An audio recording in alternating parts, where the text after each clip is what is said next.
Seja muito bem-vindo a mais uma edição do Platô Descomplica para você. E essa é uma edição especial. Primeiro, pelo tema, nós vamos tratar do que afeta diretamente a sua vida. Inflação, câmbio, juros, tudo a ver com o seu dia a dia. E para discutir, esclarecer e contextualizar esses temas para você, aqui no nosso estúdio, na redação do Platô BR em Brasília, está comigo o nosso colunista, Guilherme Amado, que sabe tudo dos bastidores em Brasília para contar para vocês. E em São Paulo a gente conta com 2 economistas especializados nesses temas. Roberto Padovani, economista-chefe do Banco Votorantim, e Sérgio Vale, economista e sócio da MB Associados. Olá, gente, obrigada pelo tempo de vocês, sejam todos muito bem-vindos. E vamos começar, então, o nosso Descomplica por um tema que tem tudo a ver com o dia a dia das pessoas e que está aí em alta dentro do governo no debate, que é a inflação, em especial a inflação dos alimentos. Na semana passada, a gente teve uma demonstração clara da preocupação do governo com esse tema, e o presidente Lula encomendou medidas nessa área para tentar ver se consegue reduzir o preço dos alimentos. Eu vou começar, Guilherme, com o Sérgio Vale, lá de São Paulo, para a gente trazer um pouquinho sobre, Sérgio, como que você está vendo essa questão e a capacidade, na verdade, de atuação do governo para intervir neste momento, para conseguir, de fato, fazer os preços baixarem e as pessoas sentirem isso, né, no bolso quando vai ao supermercado. Olá, Sheila, Guilherme, Padovani, prazer estar aqui falando com vocês. Olha, Sheila, a grande dificuldade que a gente tem em relação a essa questão de inflação que o governo está colocando é, de fato, como é que eles vão fazer isso, no caso específico da inflação de alimentos, para conseguir baixar, dado a causalidade, o que a gente viu acontecer ao longo dos últimos anos, especialmente no último ano, para fazer essa pressão de alimentos acontecer. Especialmente porque tem uma questão climática muito forte por trás disso, em alguns dos itens que o governo quer afetar com mais intensidade, especialmente as carnes, laranja, café, soja, tudo que está sendo colocado de maior pressão que o governo quer afetar, está tendo essa pressão de preço desde o ano passado com mais intensidade, muito pelas questões climáticas que a gente teve, problemas de produção de seca muito intensa que a gente teve aqui na metade do ano, em outros momentos a gente teve enchentes muito fortes, não só aqui no Brasil, mas lá fora também, a gente viu acontecer no café no Vietnã, na laranja na Flórida, enfim, é um conjunto de impactos climáticos muito profundos que a gente está vivenciando agora. A gente pega o caso das carnes, por exemplo, que a gente teve uma pressão muito intensa no final do ano passado, praticamente quase metade da inflação de alimentos do ano passado veio desse produto específico, veio das carnes.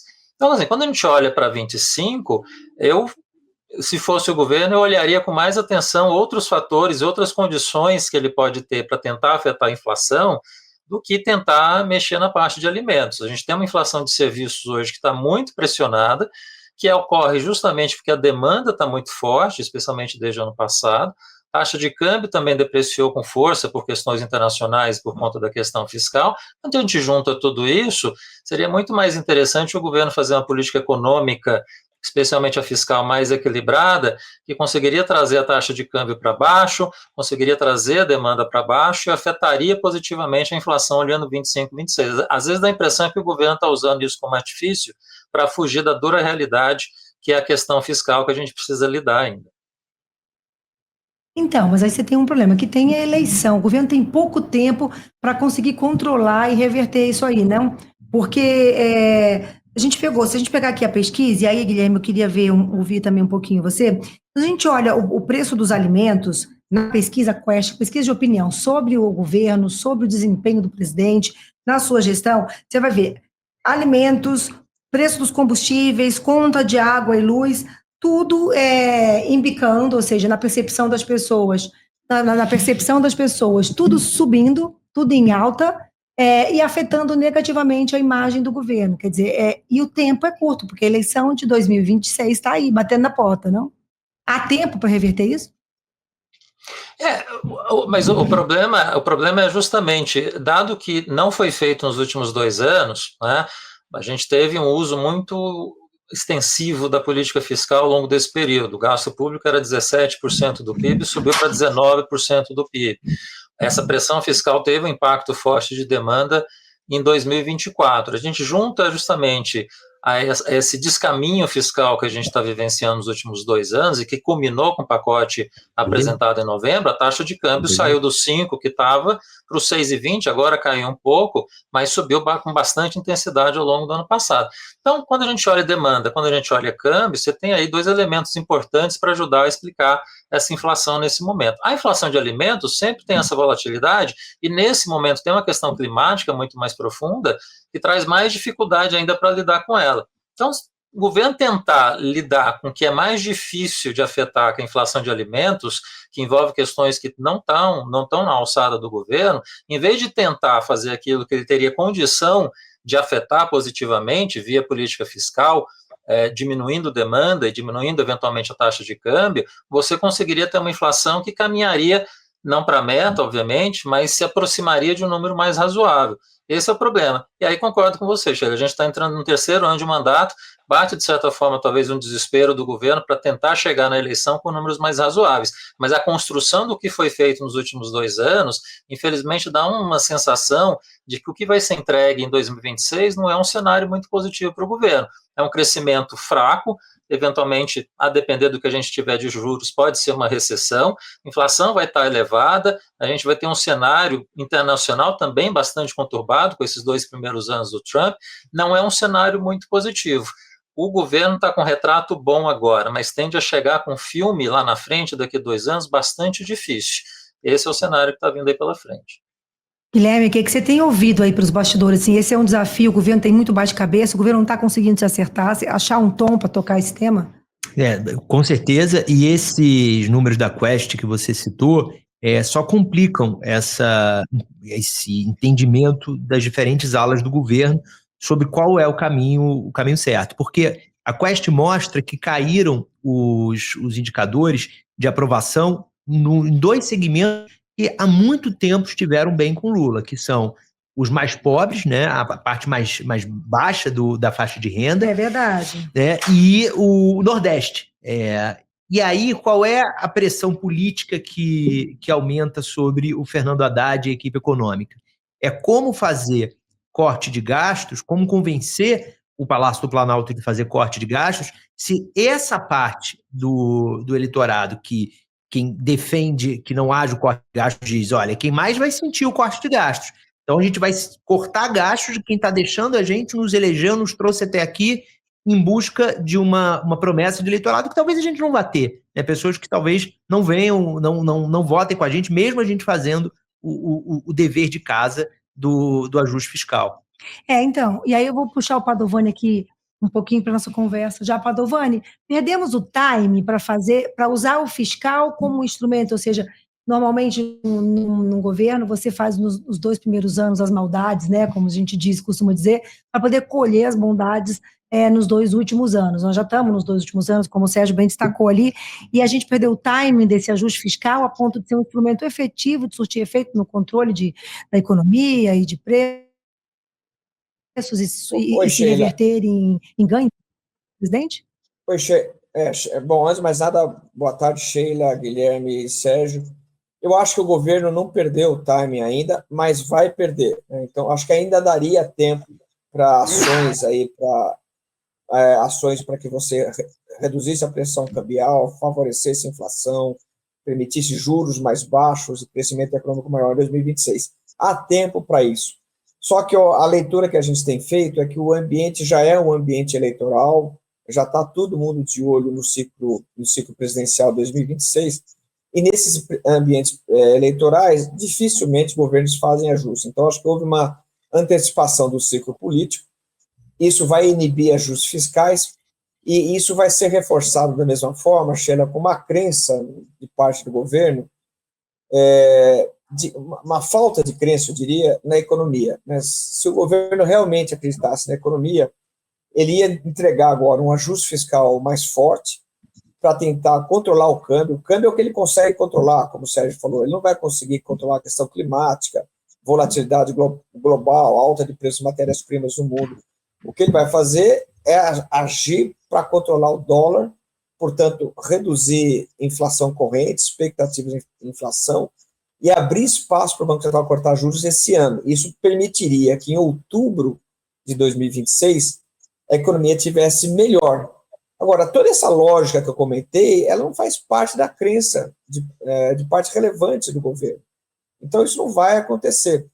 Se a gente se lembrar que o que Maquiavel falava, a gente não pode depender da sorte, a gente tem que fazer as coisas corretas, temos que ser competentes.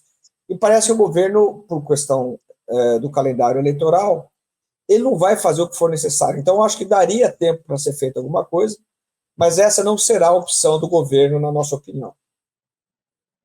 Politicamente, seria um tiro no pé você reforçar o fiscal agora? Porque, assim, você tem que agradar dois lados que me parece que estão em posições contrárias. E vem daí, aí eu queria ouvir aqui, Guilherme, e vem daí esse bate-cabeça dentro do governo. Você tem claramente um posicionamento diferente dentro do Partido dos Trabalhadores, o partido do presidente Lula, mas também dentro do governo. Quando você pega o ministro da Casa Civil, Rui Costa, que na semana passada foi a público defender e mostrar a preocupação, mostrar um presidente preocupado com a mesa do trabalhador. Né? Estão discutindo coisas como o preço do arroz, do feijão, e ao mesmo tempo você teve a equipe econômica, né? O chefe da equipe econômica, que foi o ministro Fernando Haddad, praticamente se esquivando, tentando desaparecer dessas reuniões, porque ele não quis aparecer, não esteve na coletiva, e quando ele falou como se tudo que tivesse sido dito nas reuniões de manhã fosse necessário, que o foco era o ticket e o vale alimentação.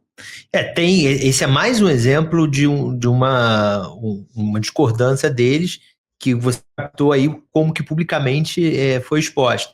Agora, no privado, a discordância vai muito além da política econômica. É uma discordância, primeiro, de personalidade, né? Os dois têm formas de atuar, de se relacionar com os outros membros do governo, com o próprio presidente, muito diferentes. E tem uma disputa de espaço, né? O Rui Costa, ele quer se colocar desde 2023 como o principal nome do governo. Ainda tem uma expectativa de algum momento ter a possibilidade de ser colocado como sucessor do Lula, mais ou menos porque está numa posição, ao menos no cargo, igual a da Dilma nos 2 primeiros governos. E o Haddad, ele já naturalmente, ele já entrou como principal ministro do governo, né? Ele não precisa lutar por essa posição, até pela relação histórica que ele tem com Lula. Então tem esse aspecto político e tem, você está certíssimo, essa divisão, essa discordância sobre visão de política econômica, né? O Rui Costa está bem menos afastado dos preceitos do equilíbrio fiscal do que o Haddad. Ô Sérgio, e como que isso bate aí em São Paulo, na Faria Lima, quando você pega os indicadores, quando você analisa muito mais pelas planilhas, pelos números, pelos juros, pelo câmbio, pela inflação, né? E não tanto assim, não pelo lado da real aqui, como as pessoas costumam ver e falar, porque eu estou botando essa pergunta, Sérgio, para falar o seguinte: o governo parece que há um passo de conversa, porque quando você ouve o governo falar em inflação controlada, para a população que está indo para o mercado e está vendo tudo subindo, ele não tem uma inflação controlada, porque a inflação de alguns alimentos foi muito mais acima, por exemplo, em 2024, do que a inflação oficial, o índice oficial. Então, a população tem uma percepção de que a inflação está muito mais alta do que a inflação que o governo fala e está dizendo que está sob controle e que vai baixar. Quer dizer, é difícil essa conversa? Qual é a percepção que fica disso? Olha, Sheila, tudo isso bate muito mal aqui em São Paulo, né? Em qualquer lugar, na verdade, né? Quando você vai analisar o que está acontecendo e o filme que está sendo construído para 25, para 26. Se a gente olha outros momentos do próprio governo Lula, lá atrás, em momentos positivos que ele teve, 2007, 2008, foram anos de pressão cambial também, porque por conta da crise americana naquele período, a gente teve até inflação de alimento mais forte naquela época, né? E isso não causava nenhum tipo de transtorno do ponto de vista de popularidade do presidente, pelo contrário, a popularidade dele era extremamente alta naquela época, apesar de uma inflação de alimentos forte que a gente tinha naquela altura, até maior do que a gente está vendo agora. Então, tem outros condicionantes aqui que, obviamente, ajudam a explicar esse cenário de descontentamento da população com o presidente. Tem uma parte a ver com a história dos últimos 15 anos, né, da construção política do que foi o Lula ao longo desse período, o governo, mas o que preocupa muito, Sheila, olhando para esses próximos 2 anos, um tema que é a inflação, que era para estar sendo discutido pelo ministro da Fazenda, pelo Banco Central.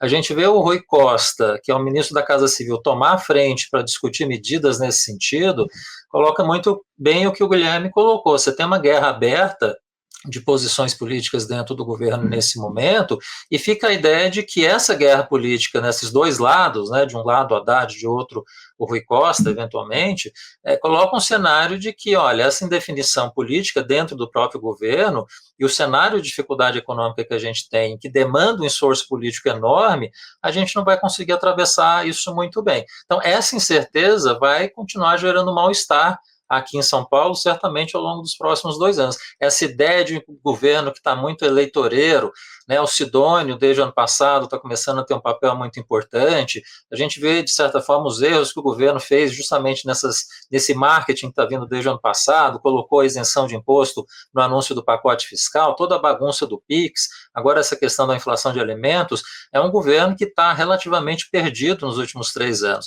Para se encontrar, infelizmente, precisariam de medidas muito duras, muito difíceis, que não vão acontecer no 3º ano de mandato. Então, eu acho que assim, a gente tem 2 anos que a gente vai ter que, infelizmente, conviver com essa tensão, com essa dificuldade, e esperar 2027, quem voltar, quem chegar como presidente, seguir com uma plataforma de ajuste mais razoável. Esses próximos 2 anos a gente não vai conseguir fazer o que se precisa. Então, aí você tocou num ponto importante, Sérgio, que é o presidente vira e mexe, dá umas cutucadas, tem uma birra aí com o mercado financeiro, né? Que várias vezes isso acaba aflorando numa fala aqui ou ali no discurso dele. A gente conversando, principalmente com investidores lá fora, eles têm uma percepção de que aqui dentro a cobrança e a régua em cima dos feitos, né, das entregas do governo é bem mais alta. Vocês concordam com isso, você e Padovani? A gente tem aqui, no mercado financeiro, uma cobrança mais forte do que se deveria do presidente ou não? Do presidente aí e do governo, né? Olha, o mercado... Não, pode falar, o mercado externo já teve mais otimista com o Brasil e sempre jogou um pouco a avaliação dos investidores locais, porque olhava os dados de atividade, a economia indo bem, olhava o nível da dívida relativamente, em termos comparativos, indo bem. Se comparar o Brasil com outras economias, como México, Turquia, África do Sul, a gente está bem posicionado. Então, o investidor estrangeiro tinha, de fato, uma visão mais otimista. Agora, eu acho que o que aconteceu no 4º trimestre de 2024 foi uma mudança nessa postura. Então, não dá para dizer que existem visões muito diferentes. O ambiente global é um ambiente confuso, com menos crescimento na Europa, na Ásia, com juros mais altos nos Estados Unidos. Isso torna os investidores muito mais cautelosos com mercados emergentes. A América do Sul, em particular, é uma região sensível a juros internacionais e preços de matérias-primas, e, portanto, os investidores estão muito mais cautelosos. E aí, quando eles olham as histórias locais, em particular a história do Brasil, a gente tem uma dívida explosiva, essa dívida não tem controle hoje. Então, eu acho que hoje é um fenômeno muito mais consensual, né? A gente tem uma dívida em alta, não há incentivos para se fazer nenhum tipo de ajuste em períodos eleitorais, o governo já antecipou a corrida presidencial, e, portanto, eu acho que a gente está um pouco desancorado, né? A gente está ao sabor das informações de curto prazo, mas eu não vejo mais esse dissenso entre as visões de dentro e fora do país. Eu acho que esse incômodo que você fez referência, Sheila, por parte do governo, remete muito a 2022, que a gente viu o governo Bolsonaro chutar o pau da barraca do equilíbrio fiscal, né? O Paulo Guedes, naquele ano, ele começa o ano numa entrevista para a Folha de São Paulo, dizendo textualmente que o governo ia fazer o que fosse necessário para reeleger o Bolsonaro, e fez, né? Criou um monte de auxílio, mexeu, interviu no preço da gasolina, dinamitando as contas dos estados, e o governo se ressente de que não houve por parte do mercado uma cobrança sequer parecida com o que existe hoje com o governo. Se fosse o PT que fizesse isso, o mundo tinha vindo abaixo. Exatamente. E aí eles pontuam, olha, a gente está fazendo muito mais do que eles fizeram, por exemplo, em 2022, e está sendo muito mais cobrado. Agora, eu queria uma outra pergunta para eles, qual de vocês dois quiser contribuir. Eu hoje publiquei na coluna uma nota falando sobre um pessimismo que o André Esteves está com o Fernando Haddad. Ele que sempre foi um nome muito entusiasmado com o Haddad, ajudou inclusive a quebrar resistências ao Haddad na Faria Lima. Ele tem comentado com algumas pessoas que acham que o Haddad não vai ter mais capacidade de trazer o governo para a luz do equilíbrio fiscal. Vocês têm ouvido na Faria Lima críticas semelhantes ao Haddad ou ainda existem setores do mercado que têm esperanças com o ministro da Fazenda? Guilherme, é um pouco por aí mesmo. Quer dizer, vamos olhar, esses últimos 2 anos, a construção fiscal que o Haddad vendeu para o mercado para tentar acalmar e colocar um cenário positivo foi o quê? Olha, a gente é um governo de esquerda, a gente assumidamente não vai fazer nenhum ajuste significativo em gastos, isso foi muito claro desde a PEC da transição, mas a gente vai atrás de um ajuste via receita, via arrecadação. Havia a esperança de que o governo ia fazer o máximo possível para conseguir ter um forte aumento de arrecadação ao longo desse período. Foi-se até onde era possível. Ano passado a gente viu que não tinha mais como explorar via o caminho de arrecadação você fazer o ajuste fiscal. Então o mercado falou, ok, agora a gente precisa olhar a estrutura de gastos com mais atenção. Então, na verdade, acho que teve 2 anos aí de uma certa boa vontade do mercado de olhar o Haddad, não o governo como um todo, mas o Haddad, com essa perspectiva de entrega de um resultado fiscal melhor, que viria via arrecadação, que sempre foi a promessa do Haddad. Quando isso não se cumpriu, a gente precisava olhar o outro lado, que é a estrutura de gastos. Só que aí a gente esbarra em dificuldades maiores do próprio Ministério da Fazenda, mas especialmente do governo. E aqui barrou, e aqui você não conseguiu avançar. Então, quando chega no 3º ano de mandato, a gente já conseguiu o que era possível em arrecadação. Não dá mais para fazer nenhum ajuste via gastos, porque já não era possível, no 3º ano não será possível. Então, essa insatisfação que o André Esteves coloca, que de certa forma é do mercado como um todo, é real. Porque, de fato, a gente olha o 3º ano, não tem mais muito o que fazer. A gente vai ter que manejar, administrar o fiscal como é possível, sem mudanças estruturais, e esperar 27.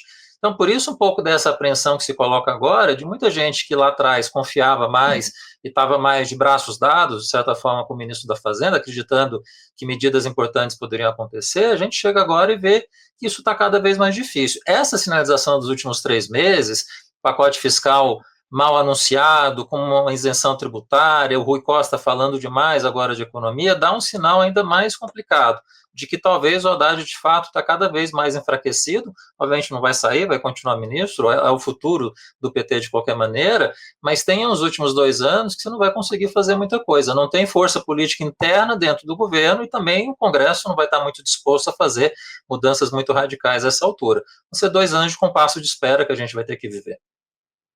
Esse arranhão na imagem do ministro Haddad, que se deu aí nesse final de ano, essa virada de ano, como você falou, na discussão do pacote fiscal, né? Ou seja, o que era para ser um reforço ao arcabouço fiscal lá do início de governo, ele é irreversível na avaliação de vocês ou não?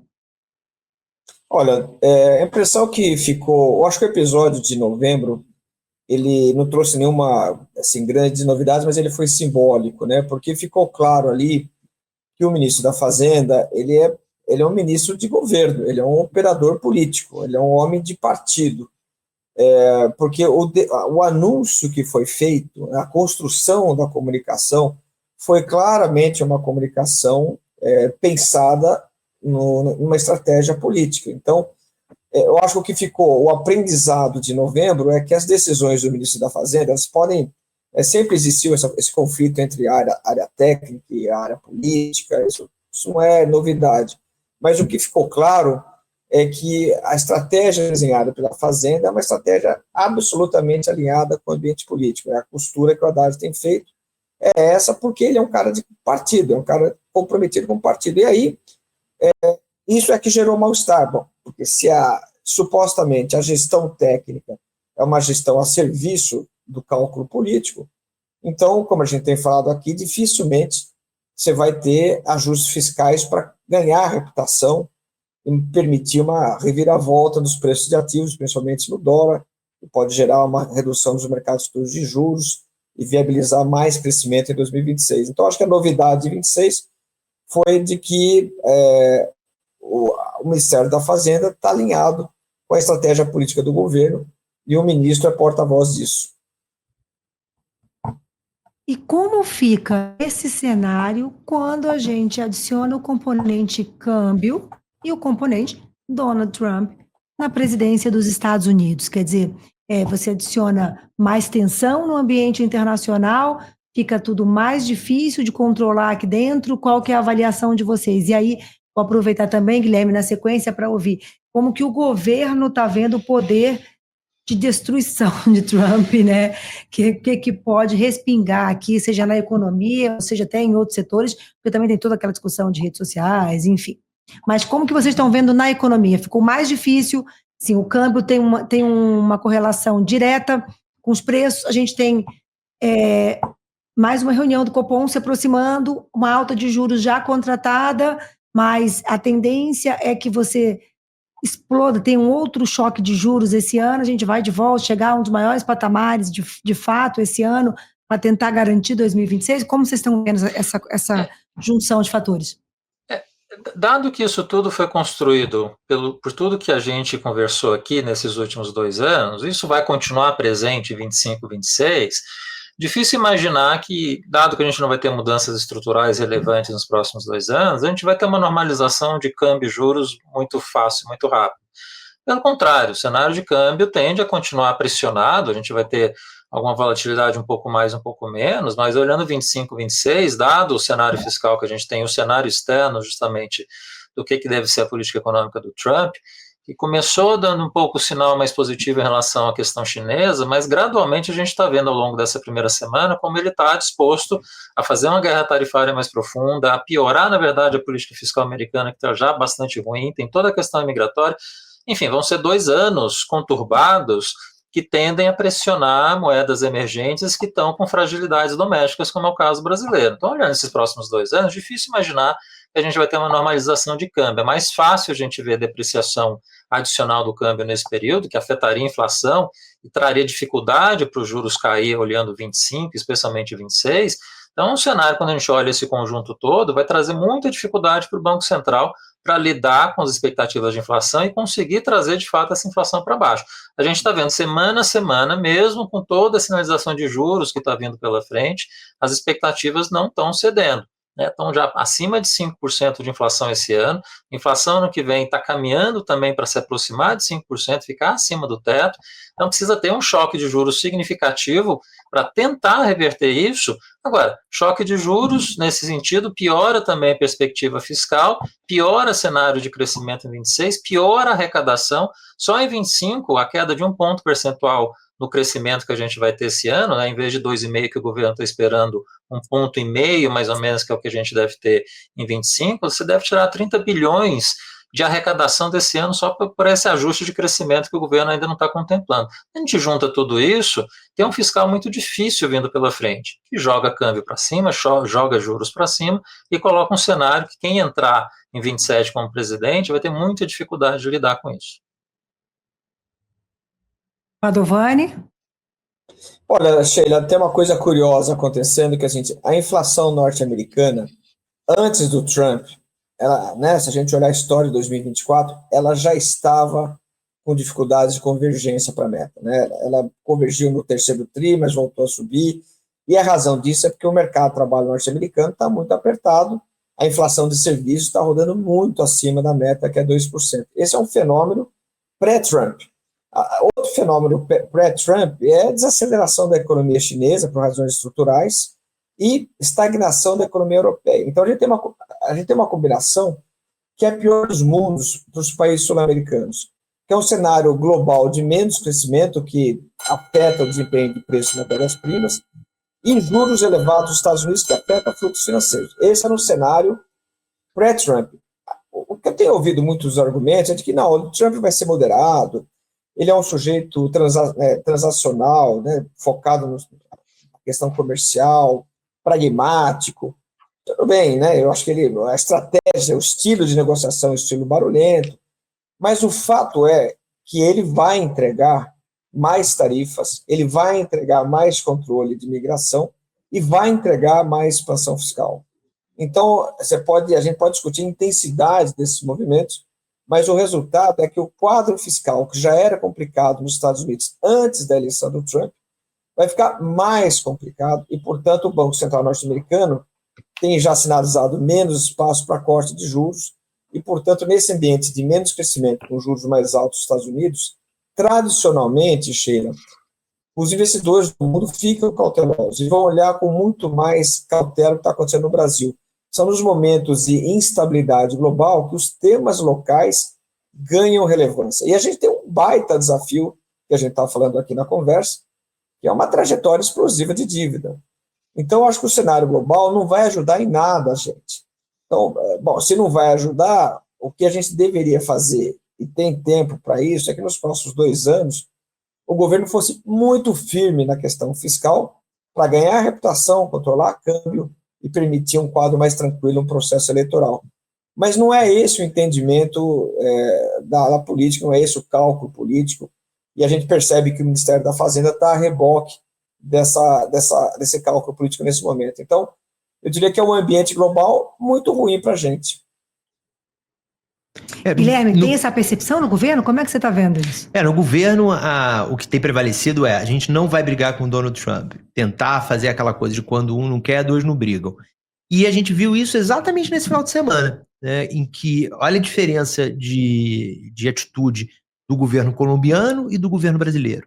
Eu conversei com um diplomata no final de semana que me explicou o seguinte: a gente tem brigas maiores com o Donald Trump, vamos escolher o momento certo de ter algum tipo de enfrentamento. Não é esse o enfrentamento que a gente vai ter.